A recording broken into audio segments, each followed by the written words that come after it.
Damon Khan here for Seconds Out with the one and only Mick Conlan here for cheering on his teammate Aaron Chalmers, who's taken on Floyd Mayweather this weekend. A crazy fight in prospect, but great to see someone that's so close to you in the ring with one of the greats. Yeah, I'll be working this corner, so I'm looking forward to it. There's nothing really you can tell him facing Floyd Mayweather, but yeah, it's going to be good. It'll be a fantastic experience for him. So I'm excited. I'm excited to see Floyd up close in person. So it's nice. How do you game plan for someone like Floyd Mayweather? You can't not now, not Arn, not against Floyd. Floyd's the man. You know what I mean? He's the GOAT. So yeah. It's an exhibition, so there's no winners, no losers. But what do you feel the successes are that Aaron Chalmers will get on the night that will be his win for the weekend?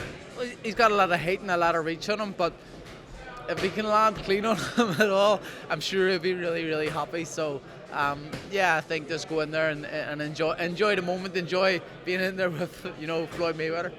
I watched a lot of the interviews with Aaron after the fight got announced, and you could see the joy in his voice, on his face to get the fight, because he'd been looking for opportunities, not quite getting them. And regardless of whatever happens at the weekend, it's a springboard for him, for his career, to go on and get more opportunities. Is that kind of the bottom line here for Aaron? Yeah, I think so. I think it opens the door for like the misfit stuff, and for him to go into that kind of world of boxing. And I think he fits in very, very well there. And there's some big fights to be made there. The likes of your Jake Pauls, your Tommy Furies, your KSIs, all those type of guys. That's exciting. That's where he can actually go and probably earn a good living doing that. Mick, let's turn our attention to yourself. We're hearing the reports that you will be taking on Alberto Lopez maybe in May. Is that true? How far away or along are those talks? The talks are going very well. Nothing's 100% yet, so I can't say it's done, and it's definitely happening, but we're getting there. Josh Warrington lost to him most recently with Lewis taking the title from Josh. What do you feel you saw in that contest that gives you the confidence to come out with the victory against Lewis? There's plenty of things. There's nothing in particular where I watched when I watched the Warrington fight. I haven't fully watched it, but I watched clips and I see little things, and I know little things I can expose. I've watched other fights of his where I've went, oh, he's very good here, he's weak there. So there's plenty of things which he does very, very well and very, very bad. The division's been very fluid recently. Most recently, Lee Wood was dethroned by Mauricio Lara in a really valiant effort from Lee Wood. It was going so well until it finished in the 7th round. What did you make of that fight? Yeah, Lee boxed well. He was hurt early, recovered and stuck to his game plan, which was the right thing to do. He was trying to box him, but he got greedy, tried to trade hooks with a hooker, and he got put to sleep. So yeah. I heard a number of notable people in boxing, specifically Barry Jones and ID Boxing, stating that you would be a very good fighter for him, and potentially with your style could dance around him for the full 12 rounds. Do you feel that if you ever were in the ring with Mauricio Lara that you would have the upper hand, be the favourite in that fight? I probably wouldn't be the favourite with the bookmakers, but I suppose that doesn't really matter. In my opinion, as soon as I watched the fight and every other fight I've watched of Lara, I know I have the ability to box him. You just got to be careful in there because he has the power to switch you off at any time. But yeah, I believe I beat him. Is it just that with Mauricio? Like, what are the dangers about him? He has that power, but does he do? Is there anything more that he does in the ring that we don't see? Like someone like myself doesn't see, but a boxer like yourself does see. Yeah, listen, he closes the distance when he attacks, very quickly and stuff, and he lunges and there's other mistake he makes.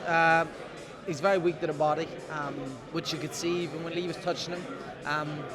But he showed a lot of patience in that fight. There was times he looked like he was lost, but he wasn't. He was just biding his time, and he finally got him at the end.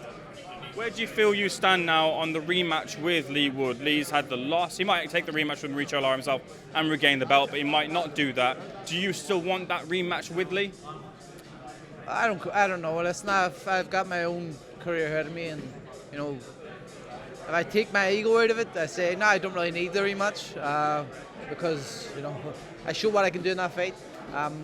I should be fighting for a world title in my next fight, and if I become world champion, it has to make sense for me to fight Lee Wood financially because he doesn't have a world title for me to get. Alright, he has a win over me, but I'm not a mad egotistical person where I really care. So I'm just about good business, and if it makes good business sense, I would do it. But if it doesn't make good business for me, no. Mick, can we turn our attention to the recent ruling regarding Conor Benn by the WBC? Your coach, Adam Booth, was quite vocal on Twitter. It seemed like he was quite frustrated by the outcome. I wonder how you feel. Yeah, listen, I'd be very similar to Adam in the thoughts of how the ruling has been made and what has been said and declared about too many eggs and all this, and they can't kind of definitely pin it down to that.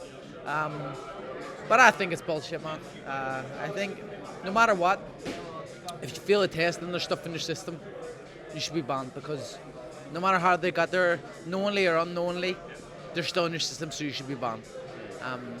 I don't believe the egg shit. That's something I don't believe. The WBC may believe that, but I don't believe that. And I suppose money in this game talks louder than safety.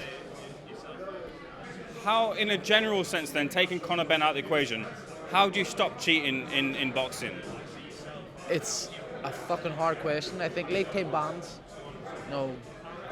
accidental or purposely, you should still get a lifetime ban. Doesn't matter.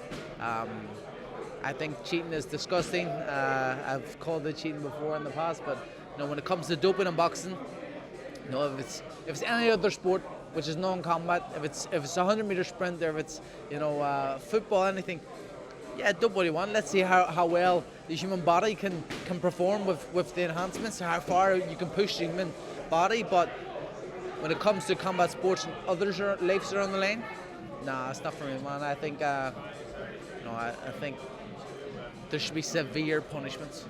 Is there any such thing as accidentally taking something, do you feel?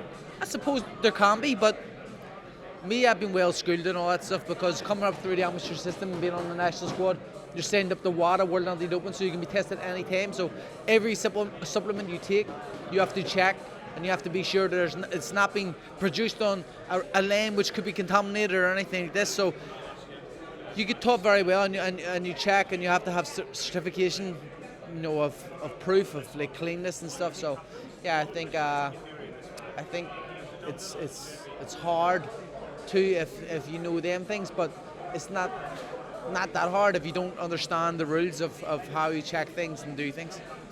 Final thing I want to touch on with you is Katie Taylor homecoming. It feels like right now she might not be getting the homecoming she deserves, but maybe in the summer. Yeah, listen, I don't know if the Croke Park fight is definitely not happening for this one, but she's getting the fight at home for the first time. Fantastic.